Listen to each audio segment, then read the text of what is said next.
एक माँ जिसने 11 साल एक सपने को सच माना, आज वो सपना उसकी आंखों के सामने दूर होता जा रहा था।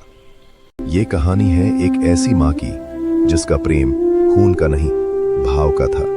जानिए कान्हा की विदाई की वो दर्द भरी कहानी। उस सुबह नंद बाबा चुपचाप रथ पर कान्हा के वस्त्रों की गठरी रख रहे थे और यशोदा माँ दूर ओसारे में मूर्ति की तरह खड़ी थीं। दुखी क्यों हो यशोदा?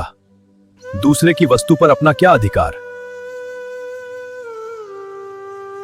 तो क्या कान्हा पर हमारा कोई अधिकार नहीं? 11 वर्षों तक हम असत्य से ही लिपटकर जीते रहे।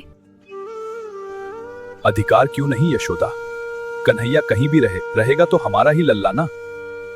पर उस पर हमसे ज्यादा देवकी वसुदेव का अधिकार है। तो क्या मेरे ममत्व का कोई मोल नहीं नंद जी? ममत्व का तो सचमुच कोई मोल नहीं होता यशोदा। पर देखो कान्हा ने इन 11 वर्षों में हमें क्या नहीं दिया। उम्र के उत्तरार्ध में जब हमने संतान की आशा छोड़ दी थी, तब वो हमारे आंगन में आया। क्या इन 11 वर्षों जैसा सुखी जीवन हमने कभी जिया था? दूसरे की वस्तु से और कितनी आशा करती हो? एक न एक दिन तो वो अपनी वस्तु मांगेगा ही ना। कान्हा को जाने दो यशोदा। आप मुझसे क्या त्यागने के लिए कह रहे हैं? ये आप नहीं समझ रहे। तुम देवकी को क्या दे रही हो, यह मुझसे अधिक कौन समझ सकता है।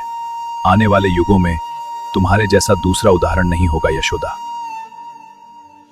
अब कन्हैया को भेज दो यशोदा, देर हो रही है।